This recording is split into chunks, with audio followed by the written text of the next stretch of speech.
조 바이든 대통령과 문재인 한국 대통령이 첫 전화 통화를 갖고 양국의 동맹 강화와 한반도 비핵화를 위한 협력을 약속했습니다.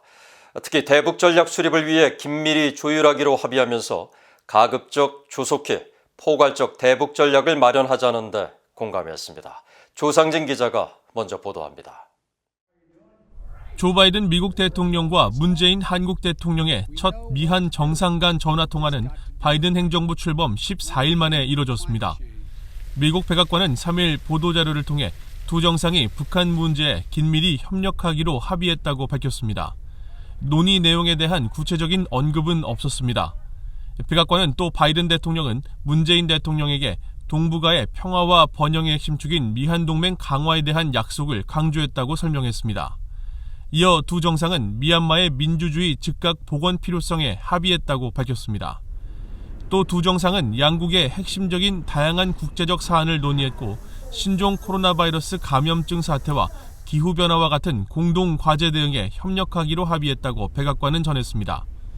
한국 청와대는 두 정상의 통화 내용을 전하면서 바이든 대통령은 한반도 문제 해결의 주된 당사국인 한국의 노력을 평가하고 한국과 같은 입장이 중요하며 한국과 공통의 목표를 위해 긴밀히 협력할 것이라고 말했으며 문 대통령은 양국이 한반도 비핵화와 항구적 평화 정착을 진전시키기 위해 공동 노력하자고 말했다고 밝혔습니다.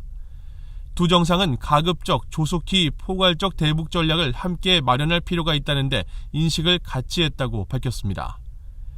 또 미한 양국이 영내 평화 번영의 핵심 동맹임을 확인했으며 한반도와 인도 태평양 지역 협력을 넘어 민주주의와 인권, 다자주의 증진에 기여하는 포괄적 전략 동맹으로 한미동맹을 계속 발전시켜 나가기로 했다고 청와대는 밝혔습니다.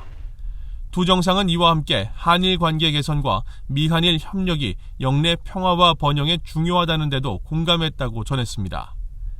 전문가들은 대북 전략 수립과 관련한 두 정상 간 대화 내용에 대해 엇갈린 해석을 내놓고 있습니다. 민간 연구기관인 한국국가전략연구원 신범철 외교안보센터장은 가급적 조속히 포괄적 대북 전략을 마련할 필요성에 공감했다는 한국 청와대 발표에 대해 방향이나 속도에 대한 구체적인 합의라기보다는 양국 입장을 적절하게 섞어놓은 표현으로 해석했습니다.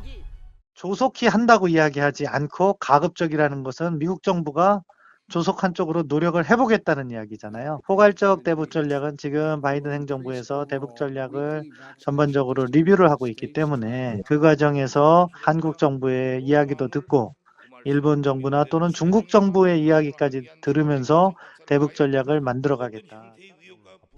한국 외교부 산하 국립외교원 김현욱 교수는 바이든 행정부가 대북 정책 수립에 어느 정도 속도를 낼 가능성을 내비친 것으로 풀이했습니다. 일단은 다른 이슈들보다 후순위에 있는 건 사실이고, 그렇지만 최근에 국무부 동아태 부차관보까지 임명이 되는 걸로 봐서는 그래도 인선 작업이 예상보다 조금 빨리 이루어지고 있기 때문에 대북 정책 리뷰가 물론 후순위지만 그래도 생각보다는 좀 빨리 이루어질 가능성은 있다고 보입니다. 한동대 국제지역학과 박원곤 교수는 동북아 평화와 번영의 핵심 축과 인도 태평양을 넘어선 포괄적 전략 동맹이라는 표현, 또 미한일 협력이 강조된 것은 바이든 대통령이 추구하는 민주주의 가치를 고리로 한반도를 넘어서는 보다 광범위한 차원의 동맹으로의 방향성이 부각된 것이라고 분석했습니다. VOA 뉴스 조상진입니다.